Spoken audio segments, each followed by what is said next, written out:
மேசராசி அன்பர்களே, 2026 ஜூன் மாதம் 2ஆம் தேதி குரு பயிற்சி நடக்குது.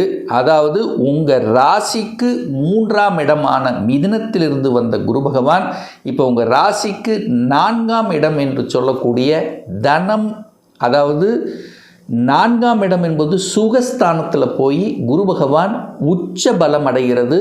தனக்காரக கிரகம்.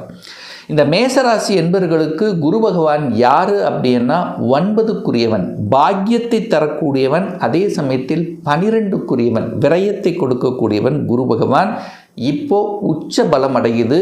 அதாவது 12 வருடங்களுக்கு அப்புறம் இப்போ கடகமனையில் உச்ச பலம் அடைகின்ற குரு பகவானால் என்ன மாதிரியான பலன்கள் மாற்றங்கள் அப்படிங்கிறத துல்லியமாக நம்ம பார்க்கும் பொழுது, 4ஆம் இடம் என்பது சுகஸ்தானம், உங்களுடைய சுகத்தை வலுப்படுத்தி கொடுக்க போகுது அப்படின்னு எடுத்துக்கலாம். முதல் நல்ல விஷயம் என்ன? நல்ல விஷயம் எடுக்க போகுது 4ஆம் இடம். இதுவரைக்கும் வீடு வாங்கலை, அதாவது ஒரு வீடு வாங்கலை, ஒரு வண்டி வாகனம் வாங்கலை அப்படின்னு நினைத்து கொண்டிருக்கக்கூடிய இந்த மேசத்துக்கு முதல்ல வீடு வாங்க வைக்கும். சொந்த வீடு இல்லாத இந்த மேசத்துக்கு சொந்த வீடு அமைத்து கொடுக்கக்கூடிய ஒரு அற்புதமான குரு பயிற்சியாக இந்த மேசத்துக்கு அமைகிறது. இதில் எந்தவித மாற்று கருத்து இல்லை. அப்போ வீட்டை பற்றிய சிந்தனை ஓட்டங்கள், இதுவரைக்கும் நான் வாடகை வீட்டில் தான் சார் இருக்கிறேன், இதுவரைக்கும் நம்ம சொந்த வீடே இல்லை அப்படின்னு இருக்கக்கூடியவர்கள், ஒரு இடம் கூட நான் வாங்கலை சார், சொந்தமாக என் பேரில் ஒரு இடம் கூட இல்லைன்னா இப்போ இந்த வருடம் எழுதி வச்சுக்கோங்க, உங்கள் பேரில் ரிஜிஸ்ட்ரேஷன் நிச்சயமாக நடக்கும். அதில் மாற்று கருத்து இல்லை. அல்லது குறைஞ்சபட்சமாவது வீட்டை ஆல்டர் பண்ணுவீங்க, வீட்டை ஏதாவது ஒரு சேஞ்சஸ் நடக்கக்கூடிய ஒரு வருடமாக இந்த மேசத்துக்கு நிச்சயமாக அமையும். தாய்க்கு நல்லது நடக்குங்க.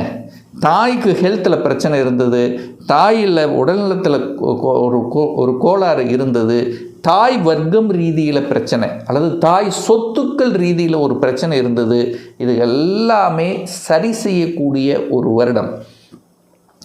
படிப்பு ரீதியில் ஒரு குறை இருந்தது சார், படிக்க முடியல, படிப்பில் தடை இருந்தது, பிரச்சனை இருந்தது, ஒரு அரியர் வச்சிருக்கிறேன், எந்த விதத்தில் படிப்பில் தடையாக இருந்து கொண்டு இருக்கக்கூடிய மேசத்துக்கு இப்போ படிப்பின் மூலமாக அனுகூலம், ஆதாயம்.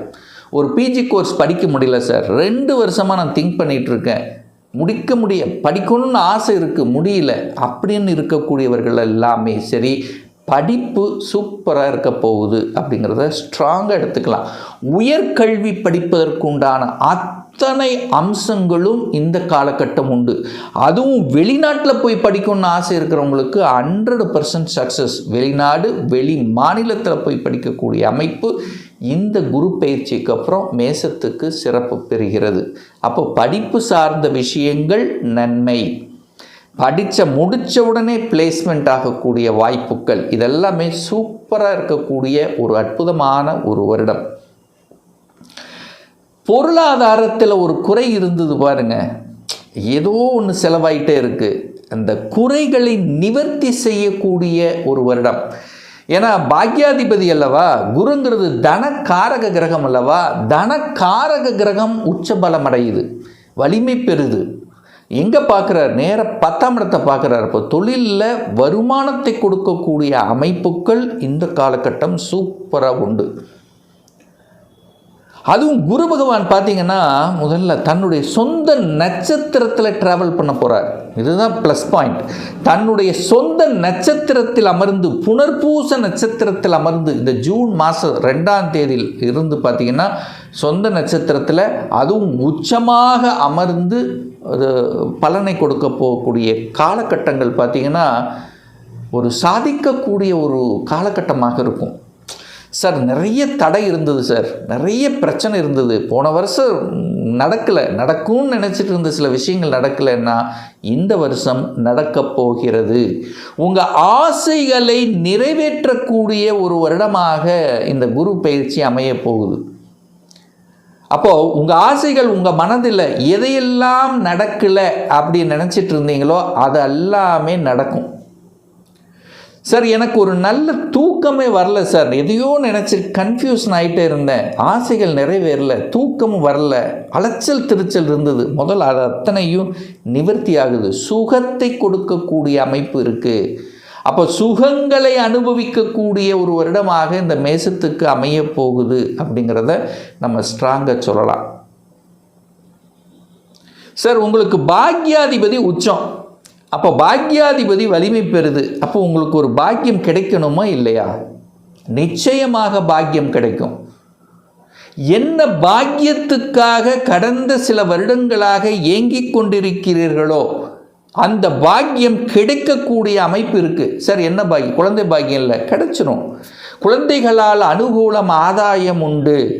குழந்தை மட்டும் இல்லை, எனக்கு அத்தனை இருக்குது சார். குழந்தை பாக்கியம் கிடைத்தால் என்னுடைய வாழ்க்கை பூர்த்தி ஆகும் அப்படின்னு நினச்சிட்டு இருக்கிறவங்க அத்தனை மேசத்துக்கும் குழந்தை பாக்கியத்தை கொடுக்கக்கூடிய அமைப்புகள் சந்தர்ப்பங்களை நிச்சயமாக உருவாக்கும் அப்படிங்கிறத எடுத்துக்கலாம்.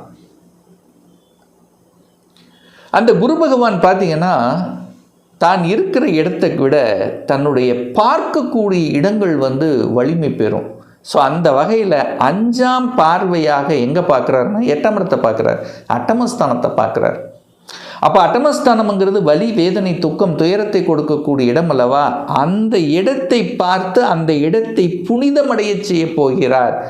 அப்போ மேசராசி என்பவர்களுக்கு யாருக்கெல்லாம் ஒரு வலியை கொடுத்து கொண்டிருக்கிறதோ, யாருக்கெல்லாம் ஹெல்த் சார்ந்த விஷயத்தில் பிரச்சனையோடு இருந்து அனுபவித்து கொண்டிருக்கிறீர்களோ அவர்களுக்கெல்லாம் நிவாரணம் கிடைக்கும்.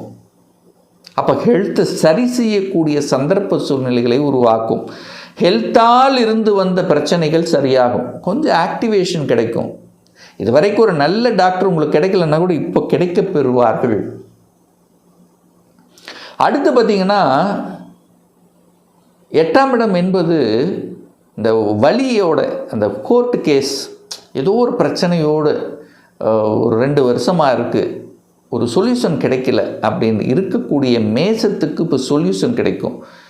அப்போ அந்த கோர்ட் கேஸில் செய்யாத குற்றங்களுக்கு ஒரு தண்டனை, அல்லது ஏதோ ஒரு பிரச்சனையோட, ஒரு சொத்து பிரச்சனை, பாக பிரச்சனை, ஒரு கேஸ் உங்கள் மேலே ஃபைல் பண்ணி இருந்ததுன்னா அதிலிருந்து வெளிவரக்கூடிய சந்தர்ப்ப சூழ்நிலைகளை நிச்சயமாக உருவாக்கும். அந்த குரு பகவான் 5ஆம் பார்வை 8ஆம் இடத்தை பார்க்குறார் அல்லவா?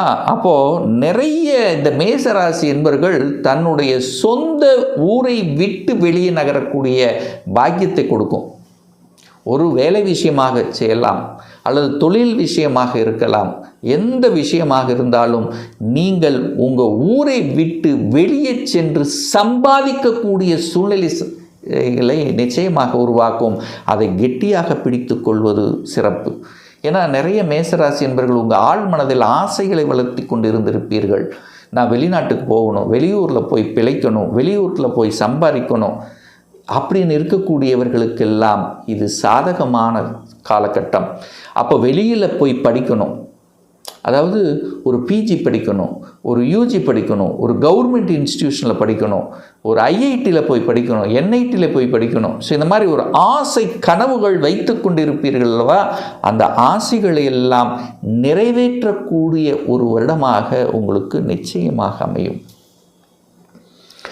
அடுத்து பார்த்திங்கன்னா அந்த குரு பகவான் தனது சப்தம பார்வையாக எங்கே பார்க்குறாருன்னா 10ஆம் இடத்தை பார்க்குறார், தொழில் ஸ்தானத்தை பார்க்குறார். அப்போ தொழிலில் ஏற்றத்தை கொடுக்கக்கூடிய ஒரு வருடம் அப்படிங்கிறத உறுதியாக 100% சொல்லலாம். எப்படி சார் சொல்கிறீங்க அப்படின்னா, உங்களுக்கு தொழில் காரக கிரகம் யார்? சனி பகவான். பொதுவாக காரக கிரகம் சனி பகவான். ஆனால் மேசத்துக்கு 10ஆம் அதிபதி, தொழில் ஸ்தானத்தின் அதிபதியும் அதே சனி பகவான் தான். அப்போ சனி பகவானை அந்த குரு பகவான் பார்ப்பது சிறப்பு. 10ஆம் இடத்தையும் பார்க்கிறார், அந்த 10ஆம் இடத்தை அதிபதியாக இருக்கக்கூடிய சனி பகவானை பார்க்கிறார். அப்போ மேசத்துக்கு தொழிலில் பிரச்சனையாக இருக்கிறது, அழுத்தமாக இருக்குது, டென்ஷனாக இருக்குது, ஒரு சொல்யூஷன் கிடைக்கல, ஒரு வளர்ச்சி கொடுக்கல, ஒரு தடை இருக்குது, தாமதம் இருக்குது, பிரச்சனை இருக்குது, பெரிய வருமானம் கொடுக்கல. ஸோ எப்படியெல்லாம் கொடுத்து எல்லாம் இந்த மாதிரி ஒரு ப்ரெஷர் இருக்கக்கூடிய அத்தனை மேசத்துக்கும் சொல்யூஷன் கிடைக்கும், தீர்வு கிடைக்கும். அப்போ மேம்பாடு, தொழிலில் மேம்பாடு உண்டு,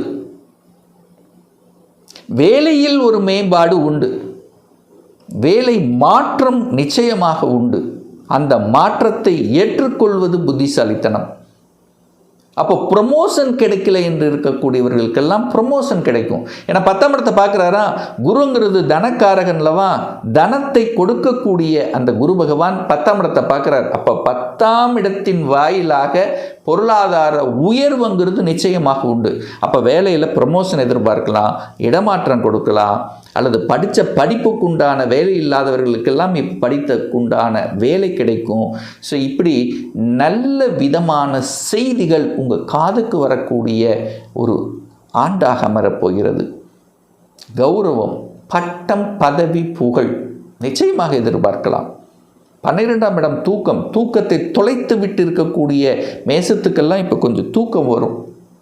10க்குரியவன் தனக்கு 3ஆம் இடத்தில் இருக்கார். ஒரு வளர்ச்சியை காணக்கூடிய காலகட்டம், முதலீடுகள் போடக்கூடிய ஒரு காலகட்டம். அப்போ 12ஆம் இடம் செலவுகள் அல்லவா, அப்போ சுப செலவுகள் செய்யக்கூடிய ஒரு காலகட்டம். குழந்தை படிப்புக்காக செலவுகள், ஒரு வீடு வண்டி வாகனங்கள் வாங்குவதற்குண்டான செலவுகள், திருமணம் செய்வதற்கான உண்டான காலகட்டம், அதற்கு உண்டான செலவு, இப்படி செலவுகளை சுப செலவுகளாக கன்வெர்ட் பண்ணக்கூடிய ஒரு அற்புதமான ஒரு ஆண்டாக இந்த குரு பயிற்சி உங்களுக்கு நிச்சயமாக இருக்க போகுது. அப்போ தொழில் மேன்மை உண்டு, படிப்பில் மேன்மை உண்டு, இடம், நிலம், வீடு, வண்டி, வாகனத்தின் மூலமாக நல்லவைகள் நடக்கக்கூடிய அமைப்புகள், வலி, வேதனை, துக்கம், துயரம், அசிங்கம், அவமானம் என்று இருக்கக்கூடியதில் இருந்தெல்லாம் விடுதலை கொடுக்கக்கூடிய ஒரு காலகட்டம். ஸோ 12 வருடங்களுக்கு அப்புறம் ஒரு நல்ல மாற்றம், ஒரு சிகரத்தை தொடக்கூடிய, ஒரு மகிழத்தை சூடக்கூடிய, நல்ல விஷயங்கள் நடக்கக்கூடிய ஒரு நல்ல குரு பயிற்சியாக இந்த மேசத்துக்கு அமையப்போகுது அப்படிங்கிறத ஸ்ட்ராங்காக நம்ம சொல்லலாம்.